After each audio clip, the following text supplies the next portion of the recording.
Yang ditembak nggak mati, pakai batu ini.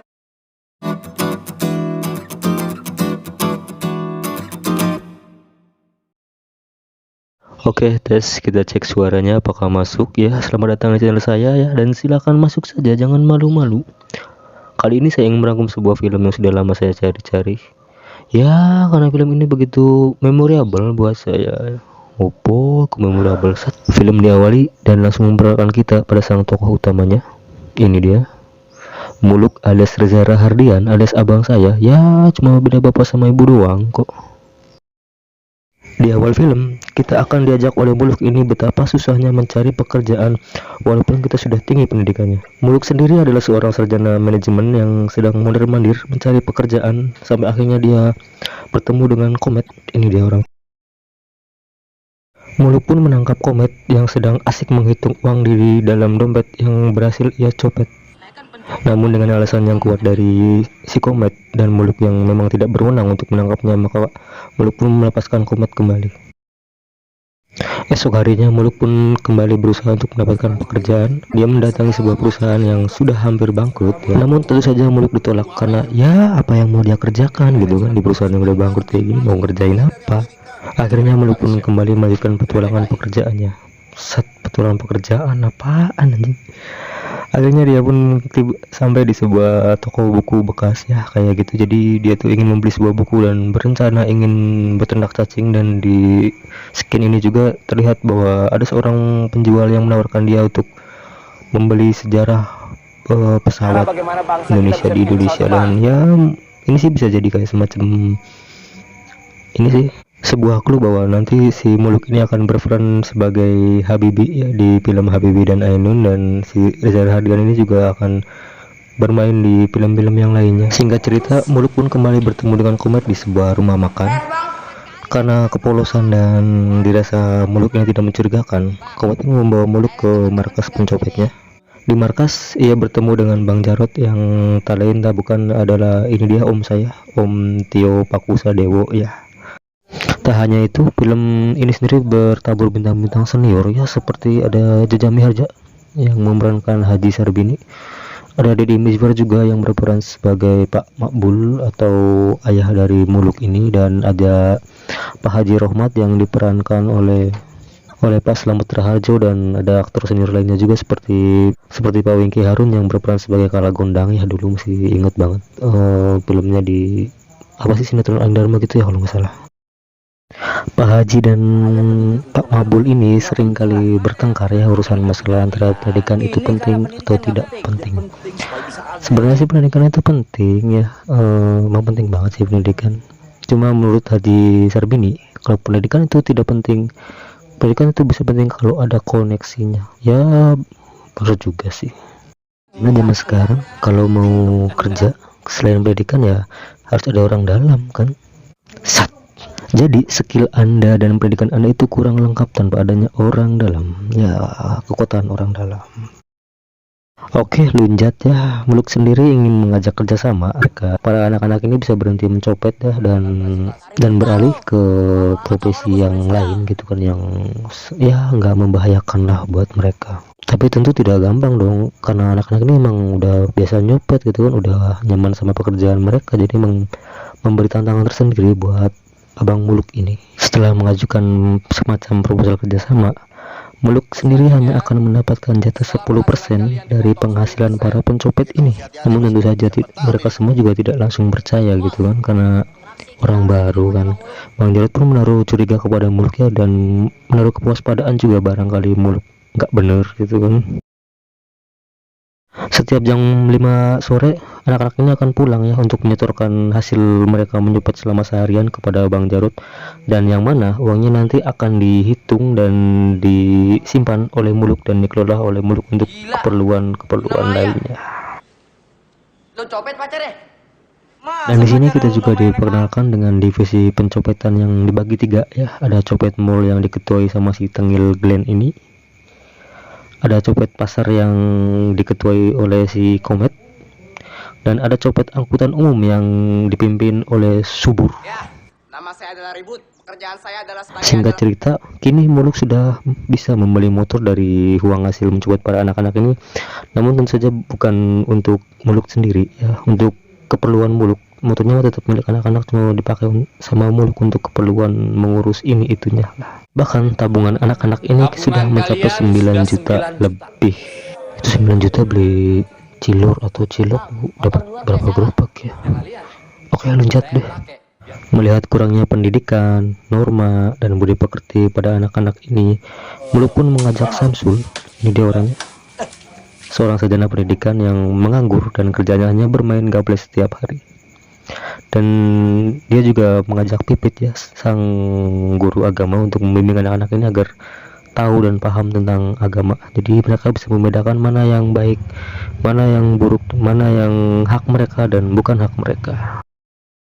Dimulai dari Samsul yang mengajari mereka menulis, membaca, dan menghitung. Sementara Pipit sendiri bertugas sebagai guru agama ya. Dia juga mengajarkan cara mengaji, tata cara sholat, dan bacaan-bacaan sholat juga, dan hal-hal yang bersifat religius kepada anak-anak ini. Bukan cuma mengaji, menulis, dan menghitung ya, anak-anak ini juga diajarin mandi. Emang jarang mandi banget anak-anak ini, jadi anak-anak ini tuh hanya mandi pas saat hujan datang. Kalau hujannya nggak datang-datang ya mereka nggak mandi-mandi. Oh iya, sebelum lanjut, enaknya sih ngulik profil kayak mereka dulu kali ya.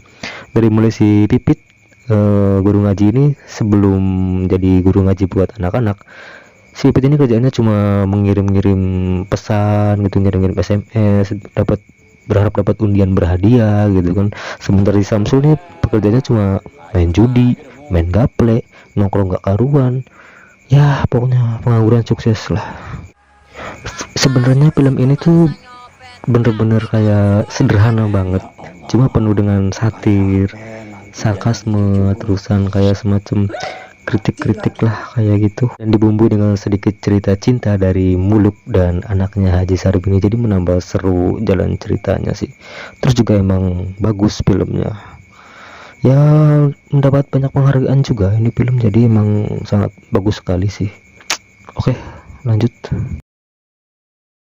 Sebelum Samsul dan Pipit datang, Muluk sendiri pernah menawari anak-anak ini untuk merubah jalan kerjaan mereka untuk menjadi seorang pengasong ya, namun malah ditertawakan sama anak-anak ini, yang dimana Muluk pun memberitahu pada Bang Jarot, yang membuat Bang Jarot marah dan ingin mengajar anak-anak ini, namun ditahan oleh Muluk. Dan ya biar Bang Jarot memaklumi lah gitu, namanya juga masih anak-anak gitu kan.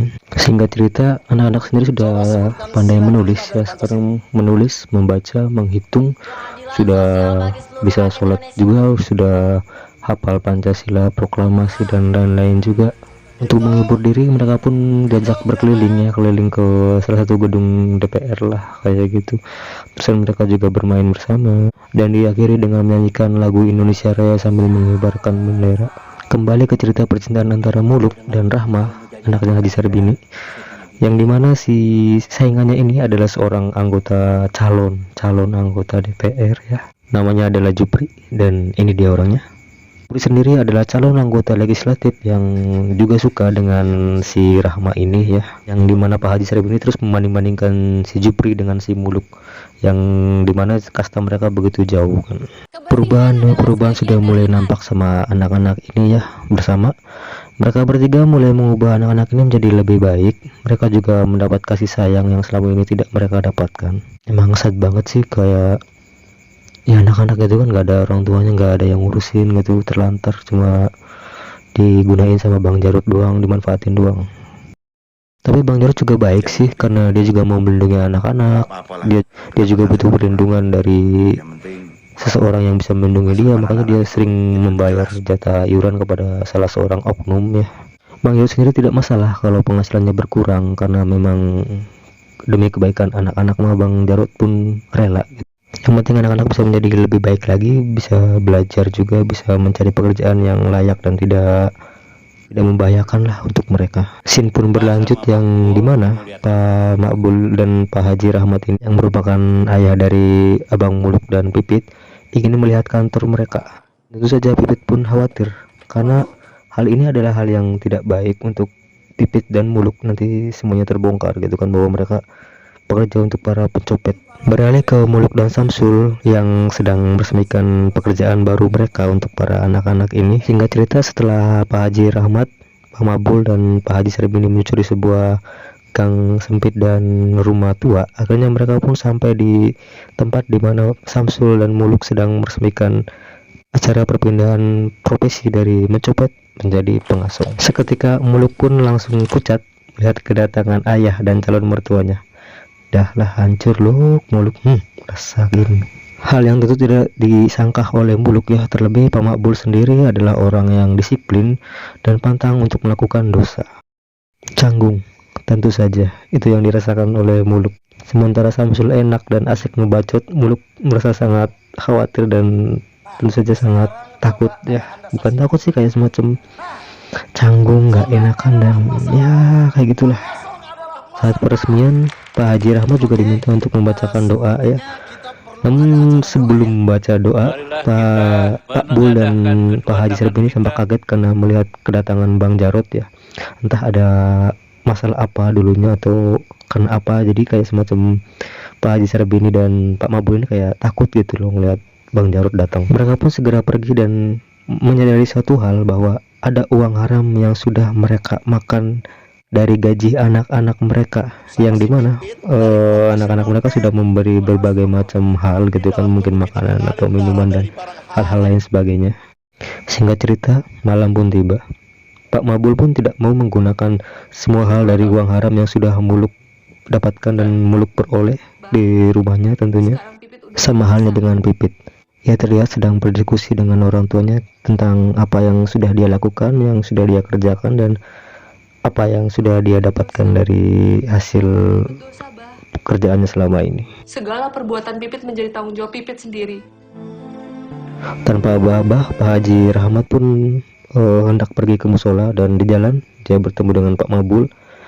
Mereka pun berjalan beriringan sambil menyesal dengan apa yang telah terjadi. Mereka ingin meminta pertobatan dan pengampunan dosa atas apa yang telah mereka lakukan dan anak-anak mereka lakukan.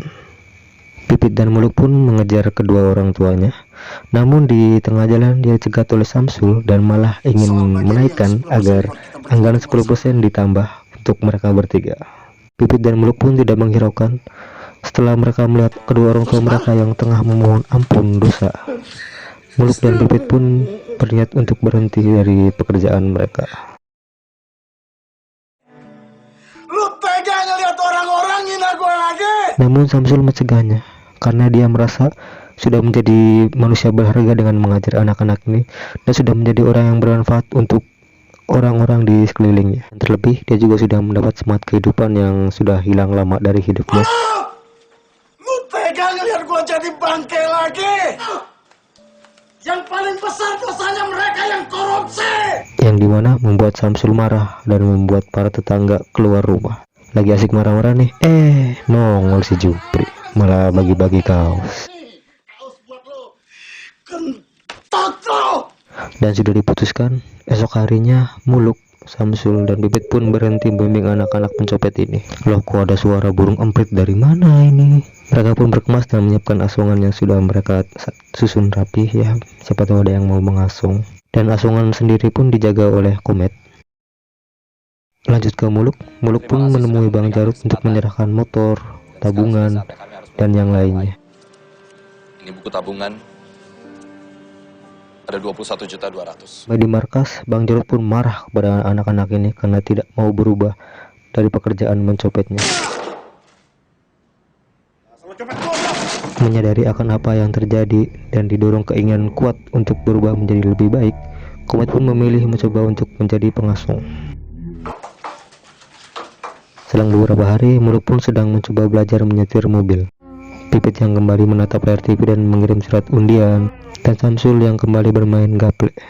Saat sedang menyetir, Muluk pun hampir menabrak Glenn yang tengah berlari dari kejaran warga karena dia ketahuan waktu mencopet. Beberapa lama, saat sedang berhenti karena kemacetan, Muluk melihat Komet yang sedang menjajakan jualan asongannya. Muluk pun memberikan acungan jempol kepada Komet dan kawan-kawannya yang sudah mau berubah menjadi seorang pengasong dan tidak menjadi seorang pencopet lagi. Namun tiba-tiba Satpol PP pun datang dan langsung mengejar Komet dan yang lainnya. Muluk pun menyuruh Komet untuk berlari dan menghalangi para petugas Satpol PP yang akan mengejar anak-anak ini. Muluk pun menyerahkan dirinya untuk ditangkap ya, asal jangan anak-anak ini aja yang ditangkap. Dan akhirnya Muluk pun dibawa Kalian terganggu dengan pengemis dan pengasuh, tapi nggak terganggu dengan ulah para koruptor yang memiskinkan kalian. mobil untuk diangkut nantinya ya, bersama dengan para gelandangan atau banci-banci juga ada. Saat sudah menaiki mobil Satpol PP, Komet pun datang dan meneriaki Muluk. Melihat anak-anak yang sudah berubah, Muluk pun bangga dan tidak apa-apa, dia ditangkap. Muluk pun hanya memberi acungan jempol kepada Komet dan kawan-kawannya karena sudah mau berubah menjadi lebih baik. Dan film pun ditutup. Ininya sangat mengharu biru. Terlalu banyak ya pesan yang ada di film ini sampai saya sendiri tidak bisa merangkum dan menyimpulkannya ya. Jadi lebih baik kalian tonton sendiri aja filmnya ya. Emang filmnya sih sangat bagus sekali sih. Oke, udah dulu ya. Saya mau ngopi dulu ini sama sebat ini ya. Duh, capek nyari-nyari kayak gini. Aduh, udah mah panas ini, banyak nyamuk juga. Aduh, gimana ini? Masih ngerekam ya? Sorry. Oke, selamat tinggal dan sampai bertemu di video-video selanjutnya.